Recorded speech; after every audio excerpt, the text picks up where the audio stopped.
Hi everyone and welcome to the Chrissy B Show, and we are the UK's only programme dedicated to mental health and well-being. So today we have the very powerful real-life story of Teuta Avdyli, a mother of two who one day went out riding her bike as usual, but on this particular day found herself under the wheels of a big truck. She'll be telling us all about that terrible day, but also how she used that experience to grow as a person. We also have on Psychologist Dr Audrey Tang talking about survival after a life-changing accident, and news correspondent Helena Chard brings you positive reports in this week's A Helping of Happy. And our resident aromatherapist Jo Kellet is here to talk about the ideal essential oils to use if you're feeling stressed, and shows us how to do a hand massage. And declutter expert Sally Walford will be showing us how to create the perfect bedroom to relax in. We've also got Dr Rob Hicks who will be answering your medical questions. So let's get straight to my first guest, Teuta Avdyli.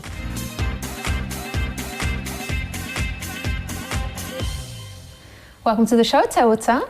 Thank you very much. It's my honor to be here at Chrissy B Show. Oh. It's my privilege. Thank you. You've got such a story, and we don't have that much time to go through because there is so much to say. But yes. First of all, can you tell us what life was like before your accident, first of all, just briefly? Yes, before I thought that I was doing great. At the time I was doing very well academically, growing, improving, having hobbies. But, and I thought I was fulfilling my life purpose that time, but deep inside of me, I had this wandering voice saying to me, is that all? Is that all? And then I thought I was Wednesday, September 2016. Finally, my children were full-time to school, so you know that moment, yes, I have time to do my own things. Yeah. So I put my favorite perfume, I tied my hair, and I put my face makeup. I grabbed my bicycle. By the way, bicycle, like cycling, was my hobby. Okay. 13 years of cycling, no matter the weather. I would go from Walthamstow to London Bridge, just by cycling. Okay. So I got the bicycle and I was cycling on the road, and I remember that I stopped at the traffic lights. While I was waiting, I remember that I lifted my face. It was a beautiful sunny day, and I loved being one with nature. And I was then, and I heard bang, and then I was flung on the road to the side of the road. Wow. I didn't know what was happening. I couldn't comprehend. Imagine from the sunshine to the darkness. My heart came into my throat. I was saying, God, what is happening? And then I saw a big, heavy lorry came over my legs. Not once, not twice, 3 times. In that moment, I felt immediately, I felt the pain, excruciating pain, piercing pain, unbearable pain. I was screaming with a bitter cry, asking for help, and asking that the driver may see me, but he didn't see me, because I was hoping that he to see me, not to go again from the head to the toe of the big lorry. So in that moment, I was looking for help, Chrissy. So I said, what can I do, So I saw a steel pole in front of me, which is lighted my hope. And I pushed my body and I grabbed it with my hands, and I wanted to move to save my leg from another third over, but I couldn't move because my foot was trapped under the bicycle wheel. By that time, I felt undignified, perplexed and useless, because I didn't know at that time if I'd live or die. Pure terror. I lifted my head to see again the state of my leg, blood gushing everywhere. And that time I lifted I felt that I needed help. I was a moment of my defining moments. I lifted my head and I said, God, please help me. Help me, I am a sinner. Help me even without leg. Help me even without arms, but just keep my mind. Just keep my mind. In that moment, I felt for my children. I said, God, please don't leave them orphan. I want them to have a mom. And that was, in that moment, I was praying, Chrissy. In that moment, I felt how precious life is. How foolish we are. We don't appreciate life. In that moment, I felt in love with life. In that moment, because I was I felt that I was living. And, you know, I full acceptance of death. I completely accepted that, and the tears were rolling off my cheeks, and I was just crying. And that moment, something opened up. I don't know. Suddenly, I felt this inner voice inside of me. I remember that pivotal moment so vividly that I'll never forget. That no, it is not your end yet. How about your children? I remember that like it's happened today, you know? It's amazing how many things were going through your mind, yes, and what you were feeling in just... And it came straight away, and it came the power to live again. You know, Chrissy, I was thinking less and feeling more. The peace came over me. That peace, that sensation, that vibration of my own soul. I was in the same, I was with the beauty itself, with the creation of itself. What an amazing feeling. No one can make that up. And I said, and I have explained that very well in the book. And I said, if I capture that feeling and I sell it to every one of human being, I would be a billionaire. But I can't. No one can. No one. And that is the moment that will stay with me for the rest of my life, and it has never left me. And I knew that there is the voice that said, it's gonna be okay. And I was never worried. And I knew that it's gonna be okay. Teuta, obviously a horrible thing that you went through, but again, you went through that really defining moment. How long did you spend in hospital? Was 1 month in hospital and 8 months bedridden in. So what actually happened then to your legs? What was I had the condition?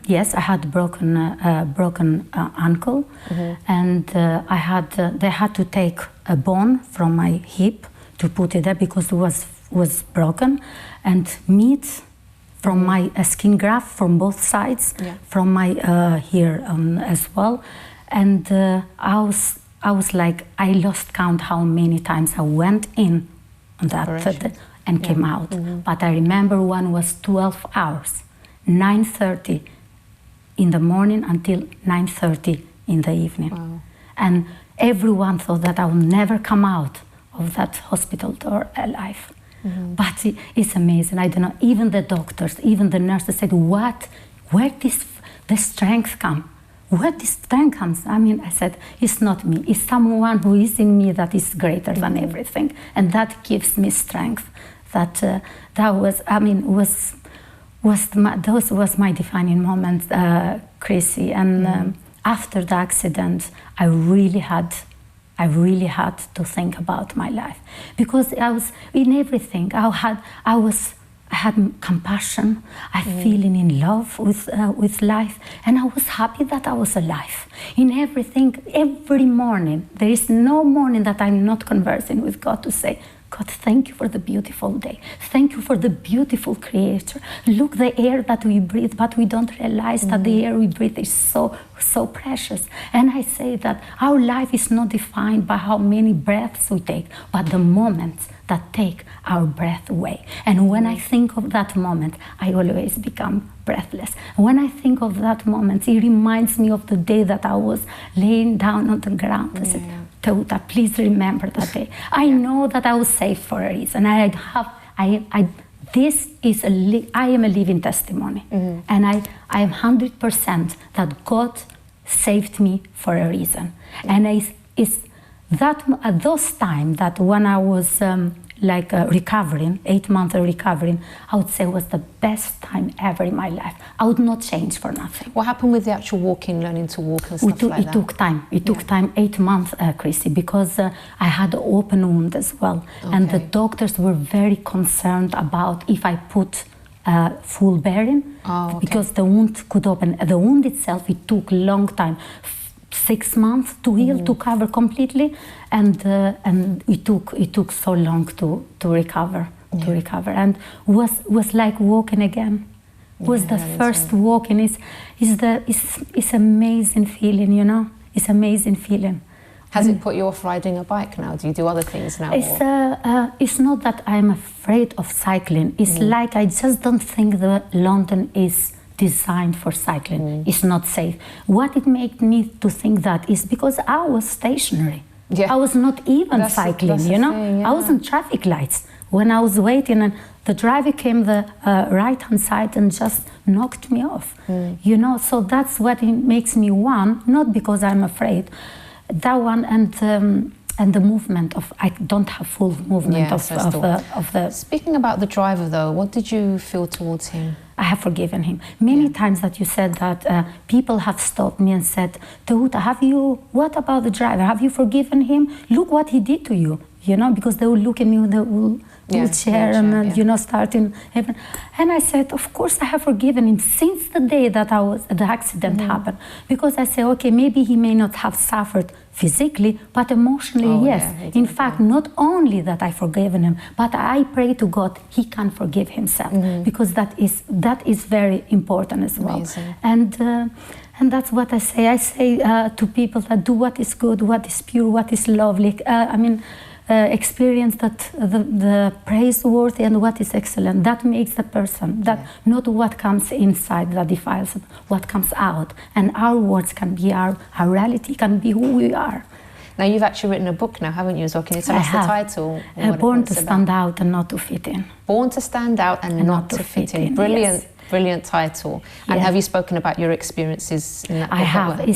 It's about my biography, my life experiences, how I overcome. And it was not one, was many, serials of hardship that I went through, but also there are tips, know-how to tips and knowledge exercises. And when they combine together, I think that people will yield good results when they practice those. Okay. And you've actually got 2 children, haven't you? I have 2 children. So how was it? How did the family pull together when you went through this? Obviously, your husband must have gone through a lot as well. Yes, it was. I would say it was. I think that was a blessing for them as well. I know that they went hardship, especially my husband. I thank him I really thank him. He already supported me in hardship, pain and success, and it was very hard for him. And the children were even younger. My son was 5 years old, and my daughter, Helena, was 8 years. 8 years that time. It's been like a blessing for them, especially because they saw their mom. Because I never cried, Chris. They never saw me worried. Never ever they saw me. I was always, because I was happy that I was alive. I never complained. How can I complain when I still breathe, And it shows them, it tells them, because they feel their mom when mom is worried or not, Because I remember my son Daniel, when he first came to hospital, he was very, very, worried. But then I said, Mommy is fine. And he started, oh, Mommy, and then I remember, I want to share this one, and he came to me and kissed her, Mommy, you smell like a hospital. You not smell like a flower anymore. But Mommy, don't worry. Soon you're gonna smell like a flower again. He made me smile. He made my day. In fact, I just came out of the theater that day, but I smiled. They are so innocent. It teaches them, in fact, that life is not always easy. There are times that you're gonna fail. There are times that you're gonna succeed, but they are very important. Struggles develop our character, and when you don't surrender, that produces character. And it doesn't matter the weather. It doesn't matter. You can bring your own sunshine. If you don't try, if you don't risk anything, you risk everything. So always don't be afraid of trying things, and most of all, be positive. It's amazing, it's life-changing what it can do when we are positive. When you're positive, it's amazing. Teuta, you've been through so much, and it's so good to see how you've come through everything and how you're so positive. And something very, very important that obviously you've been mentioning is how it's important to appreciate your life and not to take things for granted. And you're a living example of it. Thank you so much. Really inspirational story. Okay, everybody, so after the break, we have on Psychologist Dr Audrey Tang talking about survival after a life-changing accident. And news correspondent Helena Chard brings you positive reports in this week's A Helping of Happy.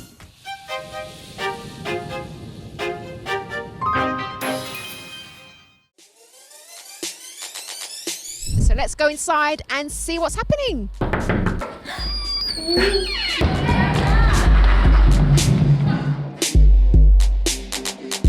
everyone has problems, right? Everyone goes through things, but the important thing that we were trying to get across today is that you don't have to stay alone with those problems, right? You can open up and talk about them. If you don't tell nobody, you're keeping it inside and you're making yourself more worried. Absolutely fantastic dancing and stomping out those emotions. Yeah, that was fun. I've been practicing in PE lessons for the warm-up, so they've been showing me some good dance moves.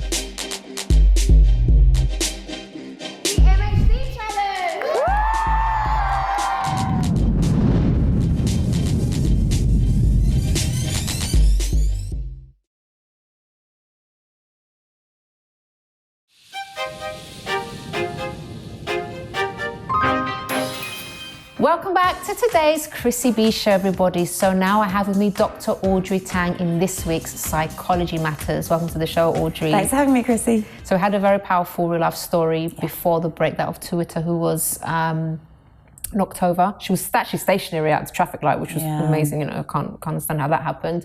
And got knocked over and then had to go through so much, months of recovery. You know, she almost lost her life. It is, obviously, it's a very difficult time to go through, not only physically, but can you tell us about the mental effects that has as well? Some of the key symptoms that you will experience are those that relate to fear, anxiety, and depression. Fear, because you may keep replaying what's happened to you, and then you might want to avoid going to those places, avoid going near whatever caused the accident. You may never get back into a car. Those fears really can keep playing, and then it can lead to post-traumatic stress disorder, which can give rise to nightmares, night terrors, panic attacks, and that can be very difficult to deal with, which may stop you even wanting to go out of the house because you're afraid of having that panic attack. Anxiety can be when you're playing over, could I have done something else? Is this my fault? Could I have avoided it? Those negative thoughts again and again in your head, and that can absolutely paralyze us. And then you might have symptoms of depression, which is the anger. Why did it happen to me? Is this my fault? Am I being punished? Am I a bad person? Is that why this has happened? And also just being withdrawn. I can't do anything anymore, especially if you have been debilitatingly hurt in some way and you can't move, or you can't get out, or you've lost the use of one of your limbs, or life has changed for you in that dramatic a way, then it does become very painful to see the people you used to enjoy spending time with, because they can still do all of those things, and that's hard. And you also lose a sense of purpose, because everything that you were doing before the accident, you may not be able to do anymore. And that's probably the hardest bit of all. How can someone then stay mentally positive after such a trauma then? It's a difficult one. A lot of the time people will say they are very, very grateful to the support around them. And this is having people who aren't going to force you into doing something. They're not going to say to you, oh, you must get back into a car after an accident. They're not forcing you. They're waiting on your timeline. That's really important. People who will listen to you, who will really hold your fears and understand what you're going through at that time, who will be patient with you, who will say, that's okay if you've just changed your mind suddenly, or you just don't feel like doing something today. That's important. Finding a purpose, and this can be teaching others how you've managed to cope and how you've got through, and the new things that you've learned. And a lot of the time, if somebody who maybe was a fitness fanatic suddenly loses the use of an arm or a leg or something like that, they set themselves new challenges, different challenges, and then they focus their time and energy into teaching others how they got through. And it's a very different reframing of how they see their life, but they're still contributing, they're still influencing, they're still able to get all of the successes and sense of achievement that they might have been on track to get before. So changing the purpose is really important as well. Just one fun little thing, which is not little actually, so it's a really important one. Family members, what can they do, do you think? Because obviously it affects them as well. Absolutely. Practical help, really important, because there might be things like compensation, knowing your rights, knowing any legal battles. So support there, really great. Maybe even support practically as well, with children, with just doing the dishes, just getting your life back in order. order again. Helping you when it comes to knowing what your rights are, how to deal with work, how to manage all of those elements. We sometimes forget the practical side of things, and another aspect of the practical is physical well-being. If you are worried about somebody who isn't eating, isn't drinking, the physical side, that can then lead to more mental health issues. So it is important, accompany them, support them, go and get professional help. Don't try and deal with it yourself, but go and get professional help. Brilliant, Audrey, as usual. Thank you so much. Thank and we'll you. see you again next time. Yes. Thank you. Okay, everybody, so now it's time for a helping of happy with Helena Chard.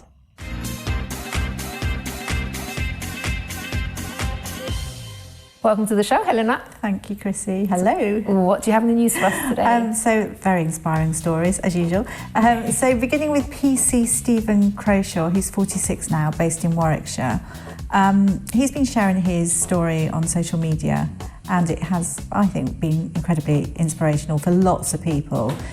He started as a teenager in a situation where he struggled with his mental health due to his parents who were alcoholics, and he overcame a huge amount. He was picked up by the police, but in a good way. He was found sleeping rough, and they took him under their wing and sort of guided him with what to do with registering in places. And he always, despite not having anything when he was younger, he had that fire within him that he wanted to do well. And now he talks about suffering abuse from his family, being locked in the coal shed and various things. But now he's married, he's a successful police officer, which is something he always wanted to do. Yeah. And he shared his story because he wants to show hope and determination really can surpass all else. So it's a nice story, isn't it? Really nice. Another lovely story. So Army veteran Richard Mearns, he served as a combat medic in Iraq. This was 2000 and early 2000, but had serious PTSD since 2009. But very lucky, he was given an assistance dog in 2016 called Ziggy, who's actually got his own social media page, Assistant Ziggy. But without Ziggy, his increased level of anxiety is really, really high.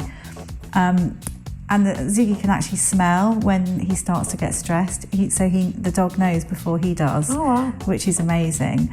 And what the dog does, so just say it's on a bus or on the train or anywhere, lays his paw on his arm and gives him direct eye contact, and it calms him down. It's just so special. I think it's so lovely. Yeah, it is, but a really, really, really good one. And he basically says he probably wouldn't be here if Ziggy hadn't arrived. But he sort of had this chink of light, and obviously Ziggy just came, bounded in and showed him the way. So again, another really uplifting story, I think, which is great. And also random acts of kindness, as we know, it's so important. So I chose this story because, again, it's very simple but very sweet, and if we all did this in the world, I think it'd be a lot happier place. We all try and do it, don't we?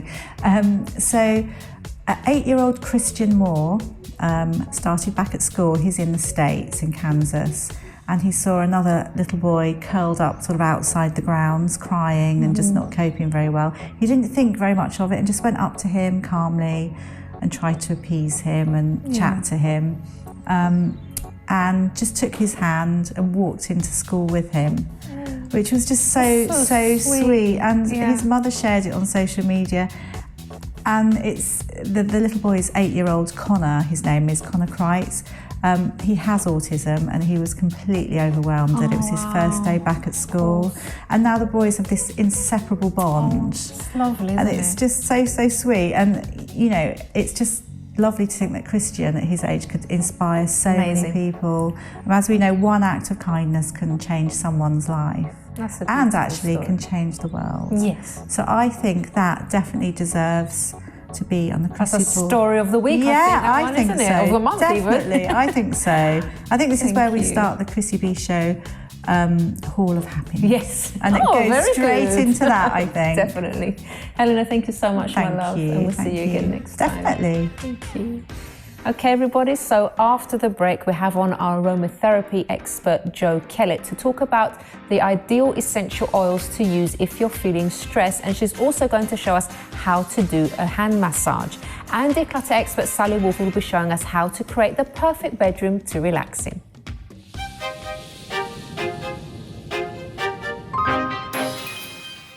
Hi, I'm Chrissy B, host of the UK's only TV programme dedicated to mental health and well-being, The Chrissy B Show, which airs on MyTV Sky 191 every Monday, Wednesday and Friday.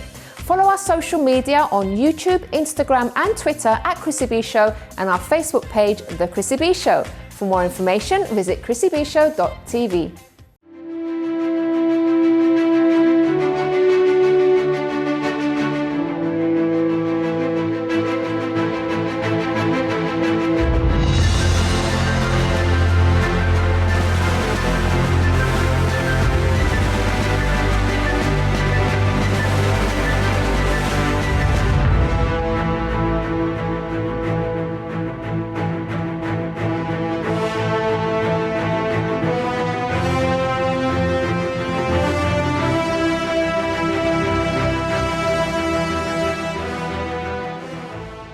I did put the dance together because the dance actually shows the fight against depression. So as you know, you've got some punching moves in there, you've got that throwing out anything that's negative.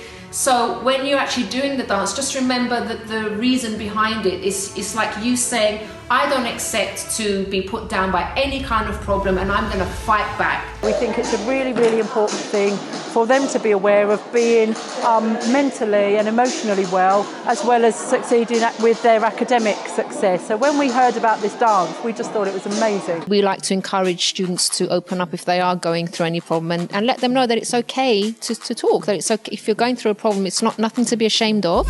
Waving the flags, I think it's like saying to your worries, go away and don't come back. I found the dance, I thought everybody enjoyed it because it could represent our big and small feelings. Stop, stop, stop!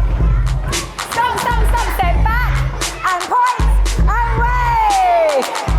Stand and crush! Stand and crush! Stand and crush! Do you think this challenge is so important? I think it's very important because it's a very interactive way for young people to take part and know the stigma around mental health and actually make a change. It was really energetic and everyone took part in it and really got in there. I think it's more important because of the actual mental health, not like going on the telly, like the mental health part, because it's quite important. Like if you just ignore it, then a lot of bad things could happen. I think it's really important in our school we do take it seriously. Our children are really young, but obviously we want to talk to them about feelings and to recognise the different feelings that they have. Oxygen, are you ready? Yeah! Are you sure? Yeah! Let's go! And turn!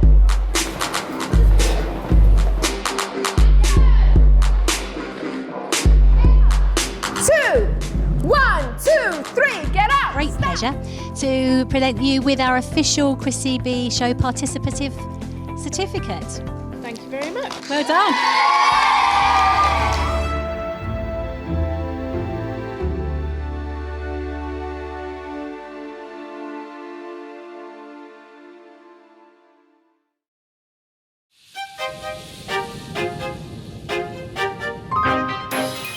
Welcome back to today's Chrissy B Show, everybody. So now it's time to speak to our resident aromatherapy expert, Jo Kellet. Welcome back to the show, Jo. Hi, thanks for having me. Today I'm really looking forward to this one because you're going to be giving me a stress-busting hand massage and actually showing the viewers how to do an effective hand massage, and which essential oils are really good to use as well. So take it away. Definitely, definitely. So I've brought 3 essential oils that are really good for stress. Now everybody has manifest their stress in a different way, whether it be their skin or their digestive system, but these 3 oils are really good for sort of general stress relief. And obviously massage is a wonderful way to relieve stress. Most of my clients come for sort of stress relief problems.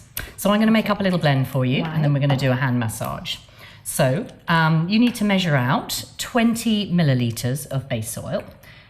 So I'm going to pop that in here for you, and then we are going to add our essential oils. So today I have brought geranium, which is, I'm sure, an oil you know. Yeah. So it's very floral and bright and sunny. Yes, I love this one. So this is a really good de-stress oil. It's very balancing, harmonizing, particularly good for women's hormonal balance as well. That's good. So that's geranium. Some more of that. Then I have got pettigrain, which is orange leaf.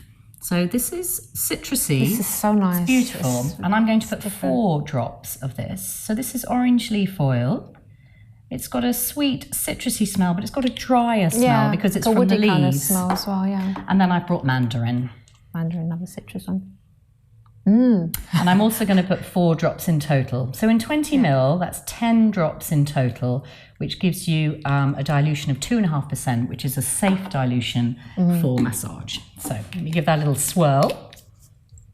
And we're going to do the massage. Would you have to do that quite a bit in advance, or you can just do it at the moment? You can do it, and having made up 20 ml, that's going to last quite a while because it's, I'm not going to use masses. I'm not going to use all of that. Yeah, okay. So if you want to place your hand on the towel. So the reason I've chosen your hand to massage is because our hands are very busy. We have over 20 bones in our hands, over 30 joints, many ligaments, over 100, and our hands do so much in a working day. So to start the massage, it's really nice. Obviously, you need to take oil on your hands. You just rest your arm, Chrissy. You relax. Come out of work mode. All right. And I'm just going to massage and apply the oil to your hand. Now, what's really lovely about massaging a hand is that hopefully it's got the potential to relax the whole body. Yeah. So you could take it up the arm as well, but I'm going to just work over the wrist. So I'm using my thumbs over the wrist bones and then coming down onto the back of the hand as well. You just try and relax your hand. I'll take the weight of it. Sorry. I'm not used to getting a massage. People find it really hard to let their arms and hands relax. You know, we use our hands and arms so much. But if you relax your hand and arm, you'll find that you'll bring relief to your shoulders as well, where a lot of people hold tension.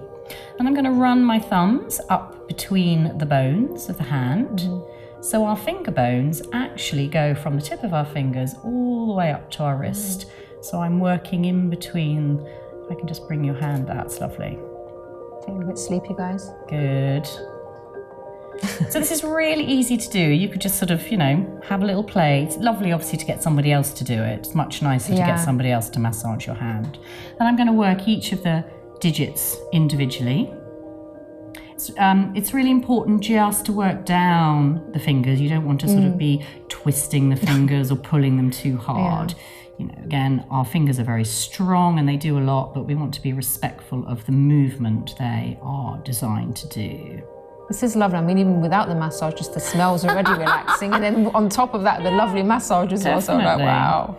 But I just wanted to show you how easy it is to just do a very simple hand massage. Nice to treat your partner to this or friend Definitely, yeah. And then your thumb.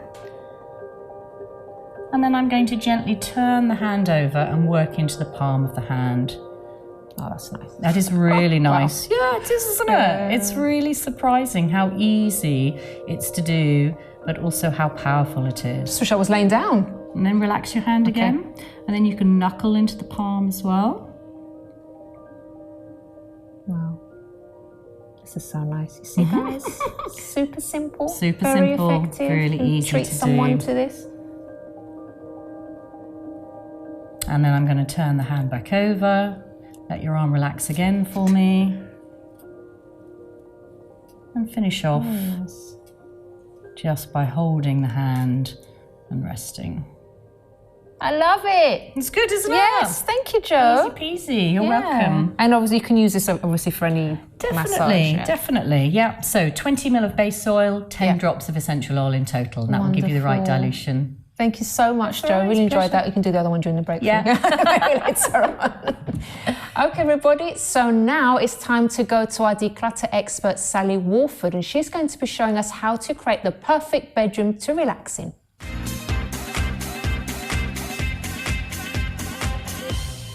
Hello everyone, I'm Sally Walford and I'm the declutter expert on the Chrissy B Show. And today I'm going to be showing you how to get that perfect relaxation that you deserve in your bedroom. So why is it important for us to be relaxed? We often forget our bedrooms because a lot of people don't see them, but it's so important to have a clutter-free, stress-free environment where you can cut off from the rest of the world and relax. So here's a few ideas of how to start and how you can create a calmer environment with just a few easy steps. So, here we have it. Most of my clients say to me, where do I start? Well, here's a really good idea. How about your bed?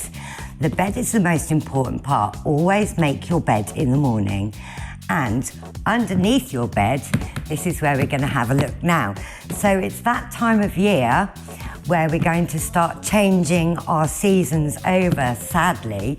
So let's get all of the things from underneath our bed and clear all of that clutter out, and unfortunately it's time to put our flip-flops away. So first of all, what you need to do is to check all of the items that you're getting out of your boxes underneath your beds and double check that you still really need these. Okay, so all your woolly jumpers should be coming out. And also check all your shoes. Maybe some of them might be a little bit old now, so I think that these can go. So we're creating space already for underneath the bed, and we're making sure that we are going to be using the things that we're getting out. And again, the same thing again, looking at your summer things. Did you wear these? If you did, they're going to go back for another season. What about your swimwear, bikinis, those kind of things? Again, let's put those very neatly under the bed. Say goodbye until next year. And if there's something that you haven't worn, then that can go to charity or you can give it to a friend. So, there we go. Once we've done that, we now have a very nice organised box that's going underneath the bed if we need to store anything. So here we have a slide just to show you another idea of how we can utilise underbed storage if it's needed. As you can see, feel completely calm and relaxed with no chaos going underneath the bed, and I can easily see what I've got. Okay, so for my next top tip, let's have a look at some of the things that I've found underneath people's beds that shouldn't be there. So this might also be in your bedside table, which is a no-no, and I think you'll agree with me, this can create a lot of stress around you and really not a relaxing environment to be sleeping in. The other thing that I think a lot of people might be a little bit prone to is definitely paperwork, particularly if you're working long hours and you tend to take some of your work to bed with you. It then kind of can either get stuffed in your bedside table or it can be stuffed underneath the bed. So just be aware of that. This is a great time to clear all of that clutter out and create that stress-free environment. So, as an example, I've got a slide here which showed you one of my clients' bedside tables, and I can guarantee that this particular person was finding it very difficult to sleep at night and also to find anything in the morning. Not a relaxing situation at all. So, we cleared all of these, we got rid of the clutter, we got rid of the paperwork, the electronics from out of the drawers, and we transformed it into this. There we go, a nice, calming, relaxing environment. Again, people don't realise how much clutter can weigh on your mind, even in a sleeping environment. And my client did phone me up and say that he'd slept much better, and it was onwards and upwards, and therefore the decluttering domino effect had taken hold of him, which was all good. Right, so for my last top tip, I'm going to bring to the table something that people perhaps forget about. And that is to talk about fabrics and linen. And I think if there's one thing that you should treat yourself to and give yourself that little bit of luxury is your bed linen. It's so important that you sleep in a really calm and natural environment. So think about what makes you feel happy, what makes you feel relaxed and calm. I've got several different kinds of fabrics here, for example, velvets, but also if you want to go kind of organic or you want to do 100% cotton, treat yourself to that little bit of extra something because it's really going to make the difference to that good night's sleep. So I've just brought in this label so that you can see we've got the cotton, or the linen, or the velvet that I think are all really beneficial to a good night's sleep. So, and here we have some other examples of how bed linen can really make a difference. As you can see, this is also one of my favourite colours actually, which is blue, which I find very relaxing to sleep in and strongly advise. And also you can see the textures that we've got there as well of some throws. I've talked about fabrics and how that's, you know, something that really makes you feel special and can also help to relax. And we've just got one more slide as well to show you. There we go. Again, this is a personal taste, but also how much do you want to jump into that bed and have a good night's sleep? Don't forget, clutter-free is stress-free, and treat yourself and be kind to yourself always. So that's all I've got time for. Thanks very much, and it's back to you, Chrissy.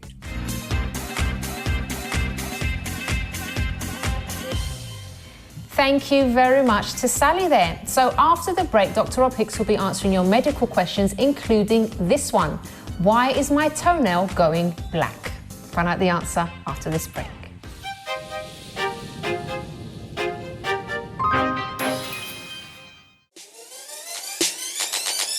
The MHD Challenge Tour continues. Keep on fighting depression, yeah? A lot of young people do struggle with mental illness, and it really does help to talk about it. I think all the children love the little crush and the little stamp. Really understanding that the feelings are associated with the movements as well that we've been practicing today. My favourite part of the dance is one with the stepping and crushing. I'm going to recommend this to all my friends and make them do it.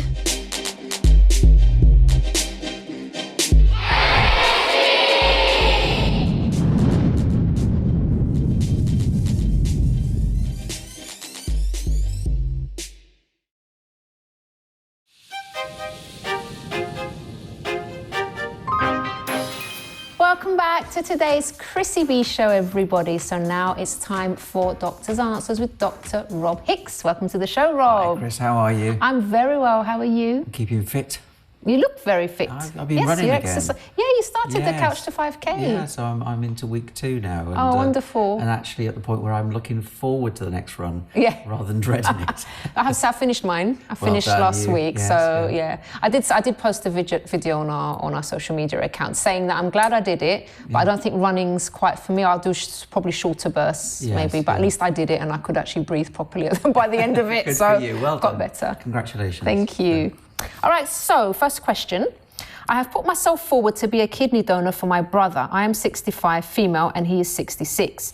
Our blood types match, and I have a number of other tests to undergo to see if everything else matches. I would just like to know the risks for both of us. What I have seen online is putting me off a bit, but on the other hand, I can't let my brother down. What a wonderful and generous thing to be doing. Yeah. You know, something that actually is truly life-saving. Yeah. One of the things I would suggest, tell you, is that we have 2 kidneys, so and we can manage with one. So if you're worried about the fact that you're going to be donating, giving one to your brother who obviously needs one, please don't, because we can manage perfectly well with one kidney, which is why you're able to donate a kidney whilst you're alive. You're what's known as a live-in donor. Of course, there are risks with any sort of transplantation surgery, as with any surgery. So, for example, from your brother's point of view, as the recipient, the receiver of the kidney, there are risks associated with the surgical procedure. So, problems with the anaesthetic, bleeding, infection, damage to other organs within the body, for example. The major risk for him after the surgery, obviously, is what we call organ rejection, where the body's immune system actually sees the transplanted kidney as something foreign or a threat, and therefore turns on it, which is why he will be given a range of powerful drugs to try and stop that from happening and to reduce the risk of that happening. Obviously, when that happens, if your immune system is suppressed, as it has to be post-transplantation, he's at greater risk of infections, for example. He's also at greater risk of delicate conditions like diabetes and high blood pressure as well. And of course, there's the fact that the kidney may not function in future for him. From your point of view as the donor, again, same surgical risks of the procedure, bleeding, infection, problems related to the anaesthetic, and indeed problems with just recovery time, etc. And also donors are at slightly increased risk of developing hypertension themselves, and of course you're left with one kidney.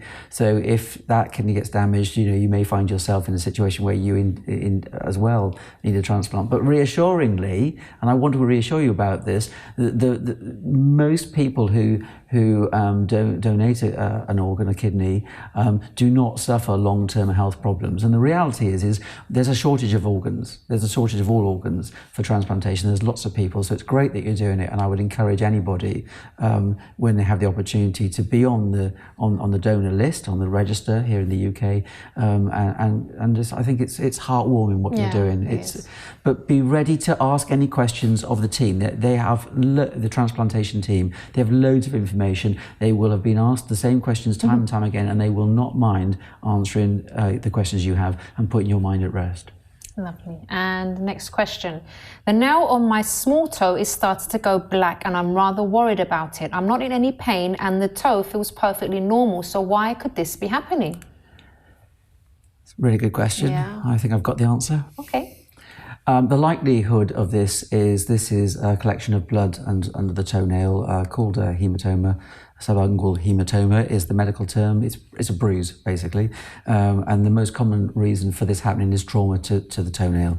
And that might be that you've dropped something on it, or it's because of poorly fitting shoes.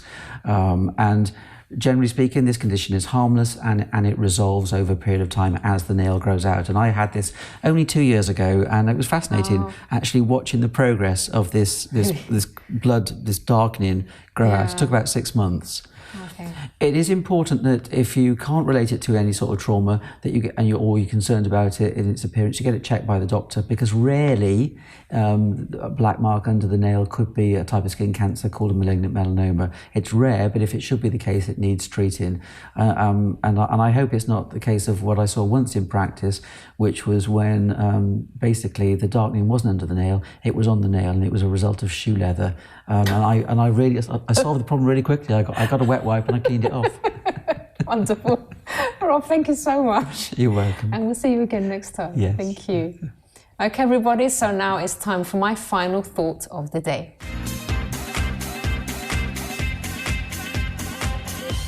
Thank you very much to all my guests on today's program, and a very big thank you as well to Teuta, who shared her story, something very, very terrifying that she went through, but she did manage to come out on the other side.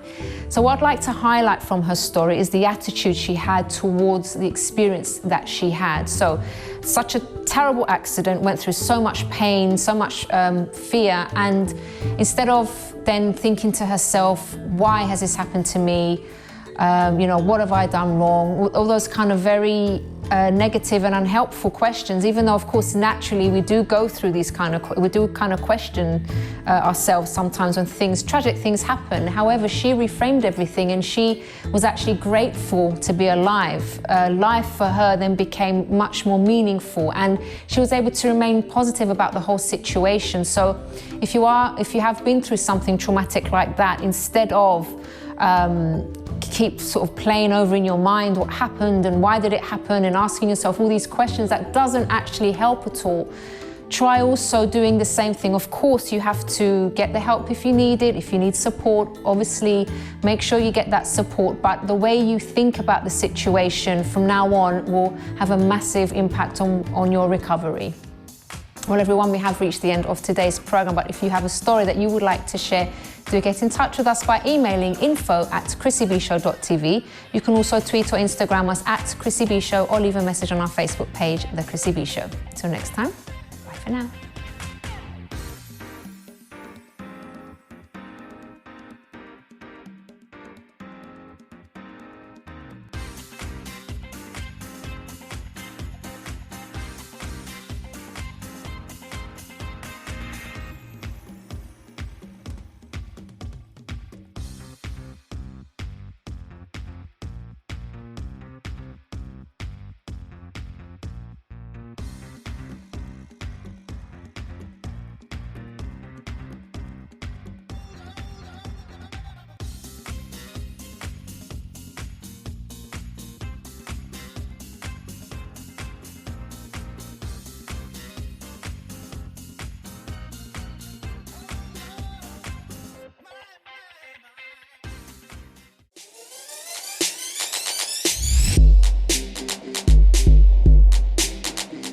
So the reason that we did the dance, through the dance, I wanted to actually show the fight against depression.